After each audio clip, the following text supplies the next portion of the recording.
పనిచేస్తున్న అన్ని క్యాడర్ల ఉద్యోగులు కలిసి ఈ రోజున రాష్ట్ర వ్యాప్తంగా నిరవధిక సమ్మె ప్రారంభించారు. గత సంవత్సర కాలంగా రాష్ట్ర ప్రభుత్వానికి, మంత్రి గారికి, ఎస్పీడీ గారికి అనేక సందర్భాల్లో మా న్యాయమైన డిమాండ్లు పరిష్కారం చేయండి అని చెప్పి అడిగినా ఈ ప్రభుత్వం దున్నపోతు మీద వర్షం పడినట్టుగా వ్యవహరిస్తూ ఉంది. ప్రభుత్వం నిర్లక్ష్యానికి నిరసనగా ఈ రోజు నుంచి మొత్తం పనులు బంద్ చేసి సమ్మె చేస్తూ ఉన్నారు. ఈ రోజున సమగ్ర శిక్షలో పనిచేసేటువంటి వాళ్ళందరినీ కూడా అన్ని రకాల ఉద్యోగుల్ని విద్యాశాఖలో విలీనం చేయండి, వాళ్ళని రెగ్యులరైజ్ చేయండి అని చెప్పి ఈరోజు ప్రధానమైనటువంటి డిమాండ్తో సమ్మె జరుగుతూ ఉంది.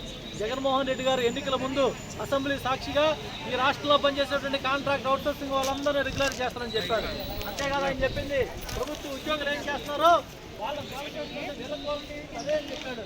మరి అన్ని మాటలు చెప్పినటువంటి జగన్మోహన్ రెడ్డి గారు ఎన్నికలు అయిపోయిన తర్వాత 4.5 సంవత్సరాల తర్వాత కూడా ఇప్పటికి రెగ్యులరైజ్ చేయకుండా కాలయాపన చేస్తున్నాడు.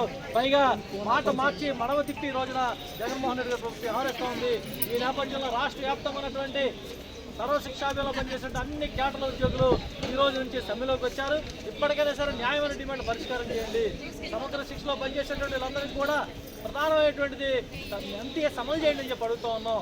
ఈ రోజున పే, డిఏ, హెచ్ఆర్ఏ కలిపి తక్షణమే ఇవ్వండి అని చెప్పి అడుగుతూ ఉన్నాం. అలాగే అవుట్సోర్సింగ్ విధానాన్ని రద్దు చేసి కాంట్రాక్ట్ పద్ధతిలోకి మార్చమని చెప్పి అడుగుతూ ఉన్నాం. అలాగే ఉద్యోగ పద్ధతి కల్పించండి, ప్రతి నెల ఇచ్చేటువంటి వేతనాల్ని 1వ తేదీని చెల్లించేలా తగిన చర్యలు తీసుకోవాలని చెప్పి అడుగుతూ ఉన్నాం. ఇవన్నీ కూడా చాలా న్యాయమైనటువంటి డిమాండ్లు. సర్వశిక్షాభియానంలో పనిచేసేటువంటి ఉద్యోగులు చాలా ఉన్నత విద్యార్హతలు కలిగినటువంటి వాళ్ళు రెగ్యులరైజ్ చేయండి, కనీసం ఎంటీఎస్ అయినా సరే తక్షణమే అమలు చేయండి అని చెప్పి కోరుతూ ఈ సమ్మె ప్రారంభమైంది. ఇప్పటికైనా ప్రభుత్వం తక్షణమే స్పందించి యూనియన్ నాయకత్వంతో చర్చించి సమ్మె విరమణ చర్యలు తీసుకోండి.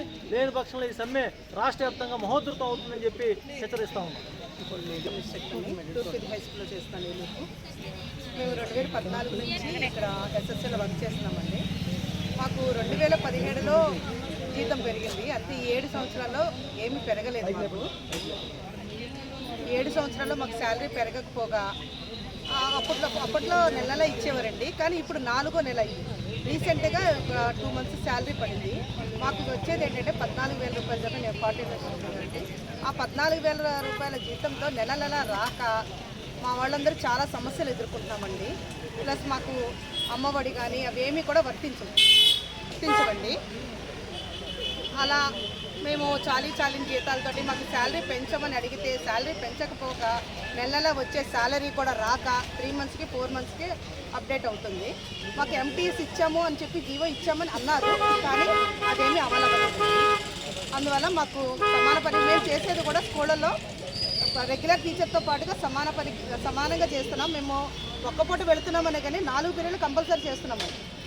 మాకు రెస్ట్ అనేది కూడా స్కూల్లో ఏముండదు. వాళ్ళకి వచ్చేసి రెగ్యులర్ వాళ్ళకి